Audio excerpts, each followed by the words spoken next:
안녕하세요. 혹시 데브옵스 면접 준비 중이신가요? 특히 쿠버네티스랑 도커 질문 나오면 좀 막막하다 이런 생각 드셨다면 오늘 잘 오셨습니다. 마침 저희에게 신입 데브옵스 엔지니어를 위한 면접 질문 가이드 자료를 보내주셨어요. 여기서 진짜 중요한 내용들만 쏙쏙 뽑아서 저희가 한번 깊이 파헤쳐 보려고 합니다. 면접이라는 게 사실 그냥 답만 달달 외운다고 되는 건 아니잖아요. 네, 오늘 이 시간은 그 질문 뒤에 숨어있는 진짜 의미, 왜 이게 중요하고 현업에서는 이걸 어떻게 쓰는 건지 그 본질을 함께 이해하는 시간이 될 거예요. 자, 그럼 한번 제대로 시작해 볼까요? 먼저 쿠버네티스 이야기부터 해보죠. 자료 보니까 라이브네스 프로브랑 레디네스 프로브 이 두 가지 이야기가 나오던데요. 이름은 비슷한데 이게 역할이 꽤 다르다고 들었거든요. 이게 왜 필요하고 정확히 어떤 차이가 있는 건가요? 좀 헷갈려요. 아, 네. 그거 정말 중요하면서도 은근히 헷갈리는 개념이죠. 쿠버네티스 환경에서 애플리케이션 안정성을 지키는 뭐랄까 가장 기본적인 안전장치라고 보시면 돼요. 핵심 차이는 뭘 점검하느냐, 그리고 문제 생겼을 때 어떻게 하느냐 이거거든요. 먼저 라이브니스 프로브는 이름 그대로예요. 컨테이너가 살아있는지, 그러니까 정상적으로 동작 중인지를 체크합니다. 만약에 얘가 응답이 없거나 실패하면 쿠버네티스는 이거 뭔가 단단히 잘못됐구나 하고 판단해서 그 컨테이너가 포함된 파드를 그냥 재시작시켜버려요. 예를 들어서 앱이 갑자기 멈추거나 데드락 같은 거 걸렸을 때요. 이걸 감지해서 자동으로 살려내는 거죠. 보통 설정 파일 보면 헬스 같은 경로를 주기적으로 찔러보게 되어 있어요. 반면에 레디니스 프로브는요. 컨테이너가 요청을 받을 준비가 됐는지 이걸 확인해요. 컨테이너가 시작됐다고 바로 서비스 요청을 처리할 수 있는 건 아니잖아요. 내부적으로 초기화할 게 있을 수도 있고 데이터베이스 연결을 기다려야 할 수도 있고요.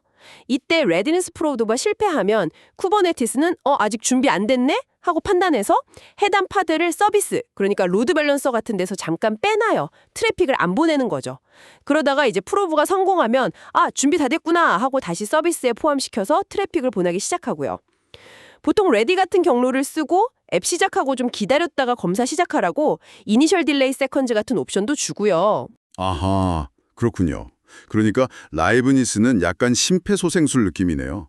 죽었으면 살려내고, 레디니스는 약간 잠시 쉬고 계세요 하는 느낌이고요. 일할 준비 안 됐으면 트래픽을 잠시 막아주는 거. 와, 이거 진짜 자동 복구랑 무중단 배포의 핵심 기술이네요. 자료에 그 얘기 있잖아요. 스프링 부트 앱 배포하는데 레디니스 프로브 설정을 깜빡해서 앱 뜨는 동안 들어온 요청에 502 에러가 막 떴다는 경험담. 이게 딱 그 상황이었군요. 네, 맞아요. 준비 안 된 직원한테 막 일 시킨 꼴이니까요. 그래서 꼭 필요한 거죠. 프로브가 이제 개별 앱의 건강 상태를 체크하는 거라면 쿠버네티스 시스템 전체, 이 클러스터 자체를 건강하게 유지하고 또 발전시키는 작업도 중요할 것 같아요. 바로 클러스터 업그레이드인데요. 이건 좀 어떻게 진행되나요? 컨트롤 플레인도 있고 워커노드도 엄청 많을 텐데 생각만 해도 좀 복잡하게 들리는데요. 네, 맞습니다. 이게 간단한 작업은 아니죠. 그렇지만 이것도 체계적인 절차를 잘 따르면 안전하게 할 수 있습니다. 크게 보면 한 3단계 정도로 나눠볼 수 있어요. 첫 번째 단계가 철저한 사전 준비. 이게 사실 제일 중요합니다. 현재 클러스터의 모든 상태 정보가 담긴 그 etcd 데이터베이스 있잖아요. 이걸 반드시 백업해야 돼요. etcd가 클러스터의 뇌 같은 거라서 이게 잘못되면 정말 큰일 나거든요. 백업은 필수 중에 필수입니다. 그리고 이제 업그레이드 하려는 버전이랑 지금 버전이랑 호환되는지, 혹시 중간 버전을 건너뛰면 안 되는지 이런 것도 확인해야 하고요. 예를 들어 1.27에서 1.29로 바로는 못 가고 1.28을 꼭 거쳐야 하는 시기죠. 그리고 또 중요한 게 새 쿠버네티스 버전에서 혹시 API 같은 게 변경됐을 수도 있으니까 우리 앱들이 문제없이 돌아갈지도 미리 테스트해봐야 하고요. 두 번째 단계는 컨트롤 플레인 노드, 보통 마스터 노드라고 부르는 부분을 업그레이드하는 겁니다. 클러스터 전체를 관리하는 핵심 애들이 여기 있으니까요. 보통 큐브에덤 같은 툴을 많이 쓰는데요. 이걸로 먼저 큐브에덤 자체 버전을 올리고 큐브에덤 업그레이드 플랜, 명령어로 뭐가 바뀔지 미리 싹 확인한 다음에 큐브에덤 업그레이드 어플라이, 이걸로 실제 업그레이드를 진행하는 거죠. 마지막 세 번째 단계가 이제 워커 노드 업그레이드입니다. 실제 우리 애플리케이션 컨테이너들이 돌아가는 노드들이죠. 여기는 조금 더 조심해야 하는데요. 보통 한 노드씩 차례대로 진행해요. 먼저 지금 업그레이드할 노드에서 돌고 있는 파드들을 다른 노드로 안전하게 옮겨요. 이걸 드레인 시킨다고 하거든요. 아, 드레인. 물 빼듯이 빼는 건가요? 네, 맞아요. 비유하자면 호텔방 수리하기 전에 손님들 다른 방으로 옮기는 거랑 비슷해요. 그래야 서비스 중단 없이 업그레이드를 할 수 있잖아요.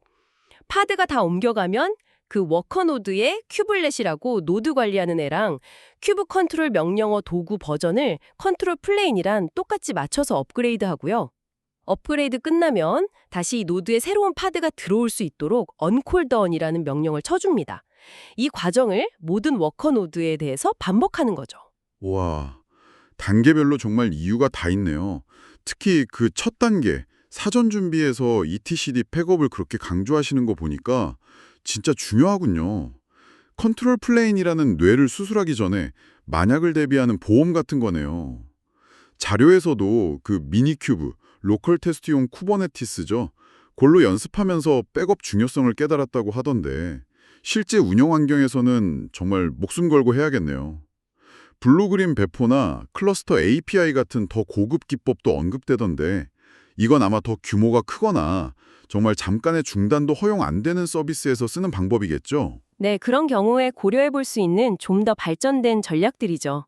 자, 그럼 이제 시선을 좀 돌려서 도커 이야기로 넘어가 볼까요? 자료를 보니까 계속해서 도커 파일 최적화, 특히 이미지 크기를 줄이는 게 엄청 강조돼요. 근데 솔직히 뭐 요즘 스토리지 용량도 꽤 싸고 네트워크 속도도 빠른 편인데 이미지 크기가 조금 크다고 해서 그게 그렇게까지 큰 문제인가요? 왜 이렇게 중요하게 얘기하는 걸까요? 아, 그거 아주 현실적인 질문이십니다. 이미지 크기 최적화가 단순히 그냥 깔끔하게 정리정돈 잘하자 이런 차원이 아니고요. 이게 운영 비용이랑 배포 속도 그리고 보안 문제랑 아주 직접적으로 연결되어 있거든요. 첫째로 비용을 한번 볼게요. 우리가 만든 이미지를 어딘가에 저장해야 하잖아요. 도커 허브라든지 AWS ECR, 구글 GCR 같은 레지스트리 서비스요. 얘네들이 보통 저장하는 용량이랑 이미지를 다운받을 때 발생하는 네트워크 트래픽 양에 따라서 돈을 받아요. 그럼 1기가짜리 이미지를 100개 두는 거랑 100메가짜리 이미지를 100개 두는 거랑 저장 비용만 해도 10배 차이가 나겠죠? 게다가 클러스터에 있는 수많은 노드들이 이 이미지를 다운로드 받을 때 발생하는 네트워크 전송 비용도 무시 못해요. 특히 클라우드 환경에서는 밖으로 나가는 트래픽에 돈이 붙는 경우가 많아서요. 큰 이미지 자주 배포하면 비용 부담이 생각보다 커집니다. 둘째는 속도죠. 이건 뭐 당연한 얘기인데 이미지 크기가 작으면 작을수록 다운로드 받는 시간, 이걸 이미지 풀링이라고 하는데 이 시간이 훨씬 짧아져요. 1기가 받는 거랑 100메가 받는 건 채점 속도가 정말 다르거든요. 특히 오토 스케일링 같은 걸로 갑자기 서버 수가 확 늘어나야 할 때나 아니면 긴급 버그 수정 같은 걸로 빨리 새 버전을 배포해야 할 때 이 시간 차이가 서비스의 안정성이랑 가용성에 바로 영향을 줍니다. 이미지 다운로드가 빠르면 당연히 컨테이너 시작 시간도 빨라지고요. 결국에는 개발자가 로컬에서 빌드하고 테스트하는 시간부터 시작해서 전체적인 개발 형상성, 배포 속도, 안정성 이게 다 좋아지는 효과가 있는 거예요. 아, 그리고 마지막으로 보안 측면도 있어요. 이미지 안에 불필요한 도구나 라이브러리가 적게 들어있을수록 해커가 공격할 수 있는 지점, 이른바 공격 표면, 어택 서피스가 줄어들어서 더 안전해지는 거죠. 와, 비용, 속도, 보안. 이거 뭐 하나 빼놓을 수 없는 문제들이네요. 클라우드 비용 줄이는 거랑 배포 시간 단축하는 건 진짜 모든 개발팀의 숙제잖아요. 자료에서 보니까 Node.js 이미지를 780메가에서 85메가로, 파이썬 이미지를 900메가에서 90메가로 줄였다는 경험담이 있던데 와, 거의 90% 가까이 줄인 거네요. 이 정도면 최적화를 안 할 이유가 전혀 없겠어요. 그럼 구체적으로 어떤 방법들을 써야 이렇게 드라마틱하게 줄일 수 있는 건가요? 자료 보니까 이것저것 기법들이 소개되는 것 같던데요? 네, 몇 가지 아주 효과적이고 핵심적인 기법들이 있습니다. 자료에도 잘 나와 있는데요. 첫 번째는 멀티 스테이지 빌드예요. 이게 정말 강력한데요. 뭐냐면 도커 파일 하나 안에다가 여러 개의 빌드 단계를 만드는 거예요. 예를 들어서 첫 번째 빌드 스테이지에서는 소스 코드 컴파일하고 필요한 개발 도구나 라이브러리 같은 걸 막 다 설치해요. 빌드에 필요한 거 다 때려 넣는 거죠. 좀 무거워져도 상관없어요. 그런 다음에 두 번째 최종 스테이지에서는 아주 가벼운 베이스 이미지, 예를 들면 알파인 같은 거 위에다가 앞에서 만든 그 빌드 결과물 있잖아요. 컴파일된 바이너리 파일이라든지 딱 실행에 필요한 라이브러리들 이것만 쏙 복사해 오는 거예요. 그러면 빌드 과정에만 필요했던 컴파일러나 무거운 개발 의존성 같은 것들은 최종 이미지에는 전혀 안 들어가게 되니까 이미지 크기가 정말 획기적으로 줄어들죠. 자료에 나온 Node.js 예시처럼 빌드 스테이지에서 npm CI로 의존성 싹 설치하고 마지막 프로덕션 스테이지에서는 빌드 스테이지의 노드 모듈스 폴더만 딱 복사해 오는 식으로요. 고 언어처럼 파일 하나로 딱 떨어지는 경우는 더 효과가 크고요. 두 번째는 작고 적합한 베이스 이미지 사용입니다.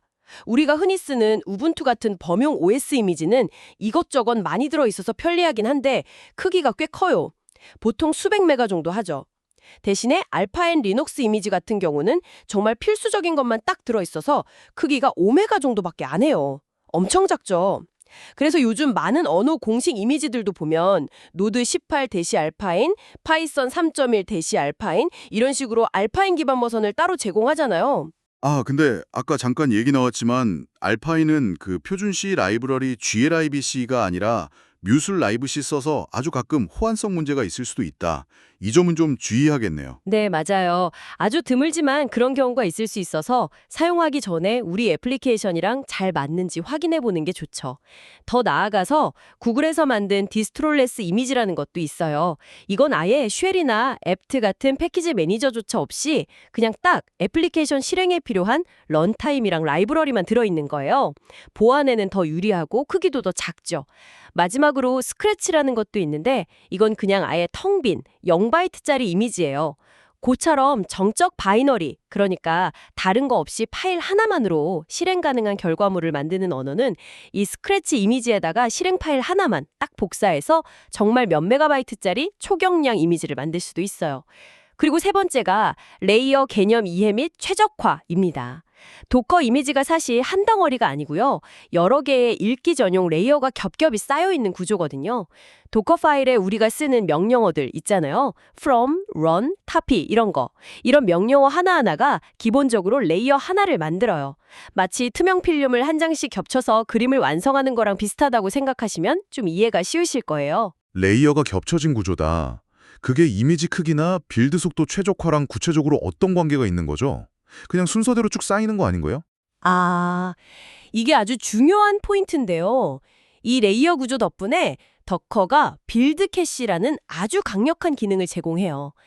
더커 파일을 다시 빌드할 때요. 이전에 빌드했던 거랑 비교해서 내용이 바뀐 명령어가 나오기 전까지는 그 앞부분에 해당하는 레이어들을 새로 만들지 않아요. 그냥 이전에 만들어뒀던 캐시될 레이어를 그대로 가져다 쓰는 거죠. 이게 빌드 속도를 어마어마하게 단축시켜줍니다. 여기서 최적화 아이디어가 나오는 거예요. 예를 들면 자주 안 바뀌는 작업들 있잖아요. 운영체제에 패키지 설치하는 거. run aptg get update and aptg install -y 이런 건 더커 파일 최대한 앞쪽에다 놓고요. 반대로 자주 바뀌는 우리 소스 코드 복사하는 거. copy, 점점 이런 건 최대한 뒤쪽에 놓는 게 좋아요. 그래야 코드만 조금 고쳤을 때 앞부분에 시간 오래 걸리는 레이어들은 캐시 덕분에 휙휙 넘어가고 맨 마지막에 코드 복사하는 레이어부터 다시 빌드하게 되니까요. 빌드 시간이 확 줄죠. 그리고 여러 줄로 나눠 쓸 런 명령어도 가능하다면 end 같은 걸로 이어서 한 줄로 합쳐주면 생성되는 레이어 개수 자체를 줄일 수도 있어요. 레이어 수가 적다고 꼭 이미지 크기가 줄어드는 건 아니지만 불필요한 레이어 생성을 막는 효과는 있죠. 또 각 레이어 자체의 크기를 줄이는 노력도 중요한데요. 예를 들어 run aptget install 이걸로 뭘 설치했으면 그 명령어 끝에 바로 이어서 and aptg clean and rmcam-rf 발입 aptit list 같은 걸 붙여주는 거예요. 이렇게 하면 패키지 설치 과정에서 생긴 불필요한 캐시 파일이나 임시 파일을 그 레이어가 만들어질 때 바로 싹 지워버리는 거죠. 안 그러면 그 쓰레기 파일들이 레이어 안에 그대로 남아서 이미지 용량을 불필요하게 차지하게 되거든요. 아, 그리고 마지막으로 더커 이그노어 파일 활용. 이것도 정말 중요합니다. 이 파일 안에다가 빌드할 때 이미지를 포함시킬 필요가 전혀 없는 파일이나 폴더들을 적어두는 거예요. 예를 들면 .git 폴더나 개발 중에 생긴 노드 모듈스, 로그 파일, 임시 파일, 리드미 파일 같은 거요. 이렇게 하면 애초에 도커 빌드 명령을 내릴 때 도커 데몬으로 이런 불필요한 파일들이 전송되지 않으니까 빌드 컨텍스트 크기가 줄어서 빌드 시작도 빨라지고 실수로 민감 정보나 쓰레기 파일이 이미지에 들어가는 걸 막을 수도 있고요. 와, 진짜 무슨 집안 대청소하듯이 엄청 꼼꼼하게 해야 하는 거네요. 멀티스테이지 빌드로 필요한 알맹이만 쏙 가져오고 알파인이나 디스트롤리스처럼 날씬한 베이스 이미지로 갈아타고 레이어 캐시 잘 써먹게 도커 파일 순서도 신경 쓰고 명령어 하나 쓸 때마다 뒤처리 깨끗하게 하고 도커 이그너러로 처음부터 필요 없는 건 문 앞에서 딱 막아버리고 야, 정말 종합 예술인데요. 하지만 그 결과로 얻는 게 비용 절감이랑 속도 향상이라고 생각하면 이건 뭐 충분히 공들일 만한 가치가 있겠어요. 그럼 제가 만든 이미지의 레이어 구조가 어떤지, 최적화가 잘 됐는지 이런 걸 직접 눈으로 확인해보고 싶을 때는 어떻게 해야 하나요? 네, 몇 가지 유용한 명령어가 있습니다. 제일 기본적인 건 도커 히스토리 이미지 이름 이거예요. 이걸 치면 그 이미지를 구성하는 각 레이어가 어떤 도커 파일 명령어로 만들어졌는지, 그리고 각 레이어 크기는 얼마인지 같은 걸 시간 순서대로 쭉 보여줘요. 그래서 어떤 명령어 때문에 갑자기 이미지 크기가 훅 커졌는지 이런 거 추적할 게 좋아요. 좀 더 자세한 정보, 예를 들면 각 레이어의 고유 아이디, 해시값 같은 걸 보려면 도커 이미지 인스펙트 이미지 이름 이 명령어를 쓰시면 돼요. 그럼 제이슨 형태로 엄청 상세한 정보가 나오는데 그 안에 레이어 관련 정보가 들어있습니다. 그리고 자료에서도 잠깐 언급됐던 다이브 같은 외부 도구를 쓰면 훨씬 더 강력하게 분석할 수 있어요. 다이브를 실행하면 이미지의 각 레이어를 막 탐색하면서 어떤 파일이 추가되고 바뀌고 지워졌는지, 또 레이어별로 용량을 얼마나 차지하는지 이런 걸 시각적으로 아주 잘 보여주거든요. 그래서 어디가 비효율적인지 찾아내고 최적화 방향 잡는데 정말 큰 도움이 됩니다. 오늘 쭉 얘기를 들어보니까요. 쿠버네티스는 결국 애플리케이션을 어떻게 하면 안정적으로 죽지 않고 계속 잘 돌아가게 할까? 그리고 이 시스템 전체를 어떻게 하면 안전하고 효율적으로 계속 발전시켜 나갈까? 업그레이드. 이런 고민에 대한 답을 기술로 풀어낸 거라는 생각이 들고요. 반면에 도커 최적화는 어떻게 하면 더 적은 자원, 그러니까 돈과 시간으로 최대한의 효율을 뽑아낼까? 이미지 최적화, 이런 아주 현실적인 문제 해결에 초점을 맞춘 기술이라는 느낌이 드네요. 면접 질문 하나하나에 이런 중요한 실무 철학들이 녹아 있었던 거군요. 네, 정확하게 보셨습니다. 오늘 저희가 다룬 내용들이 단순히 면접 답변 요령을 넘어서요. 실제로 클라우드 네이티브 환경에서 시스템을 만들고 운영하는데 꼭 필요한 핵심 역량들이라고 할 수 있습니다. 그리고 중요한 건 단순히 how, 그러니까 어떻게 하는지만 아는 게 아니라 why, 즉 왜 그렇게 해야 하는지 그 근본적인 이유, 뭐 비용, 속도, 안정성, 보안 등등을 이해하는 게 훨씬 더 중요하다는 거죠. 그리고 자료 답변 예시에서도 잠깐 나왔지만 내가 현재 뭘 알고 있고 또 어떤 부분은 아직 경험이 부족한지, 예를 들어 디스트롤레스 이미지는 아직 안 써봤다 같은 거요. 이걸 솔직하게 인정하고 앞으로 뭘 더 배우고 싶은지 구체적으로 이야기하는 자세, 이것도 성장 가능성을 보여지는 아주 좋은 태도라고 생각합니다. 네, 오늘 저희와 함께 살펴본 이 쿠버네티스와 도커의 핵심 원리들이 여러분의 데브옵스 역량을 한 단계 더 끌어올리는데 든든한 디딤돌이 되었으면 좋겠습니다. 정말 알면 알수록 재미있는 분야인 것 같아요. 마무리하며 오늘 나눈 이야기를 바탕으로 여러분께 한 가지 좀 더 깊이 생각해 볼 만한 질문을 던져드리고 싶습니다. 우리는 오늘 쿠버네티스의 자동 복구 기능, 프로브이라든지 도커의 효율적인 빌드 방식, 레이어 캐싱, 이미지 최적화 같은 기술적인 도구들에 대해서 이야기했잖아요. 그렇다면 여기서 한 걸음만 더 나아가서 이런 인프라 도구들이 제공하는 편리함 또는 어떤 면에서는 제약 같은 것들이 역으로 우리가 클라우드 환경을 위한 애플리케이션을 어떻게 설계하고 개발하는 방식 자체에 어떤 영향을 미치고 있다고 생각하시나요? 예를 들면 파드를 그냥 쉽게 재시작할 수 있다는 그 특징 때문에 우리가 상태를 저장하지 않는 스테이트리스 애플리케이션 설계를 더 선호하게 되는 건 아닐지? 또는 레이어 기반의 이미지 빌드 방식이 자연스럽게 모놀리식 구조보다는 마이크로 서비스 아키텍처를 더 장려하는 측면은 없을지? 이렇게 인프라 기술이 단순히 우리가 사용하는 도구를 넘어서 우리가 만드는 소프트웨어의 구조나 철학까지 어떻게 만들어가고 쉴핑하는지 한 번쯤 고민해 보시는 것도 또 다른 흥미로운 탐구가 될 거라고 생각합니다. 와, 기술의 편리함 뒤에 숨어있는 더 큰 그림을 보게 하는 질문인데요. 정말 깊이 한번 생각해 볼 만한 화두를 던져주셨습니다. 오늘 정말 귀한 시간 내주셔서 감사합니다. 다음에도 여러분의 지적 호기심을 확 채워드릴 수 있는 더 흥미롭고 유익한 내용으로 다시 찾아뵙겠습니다.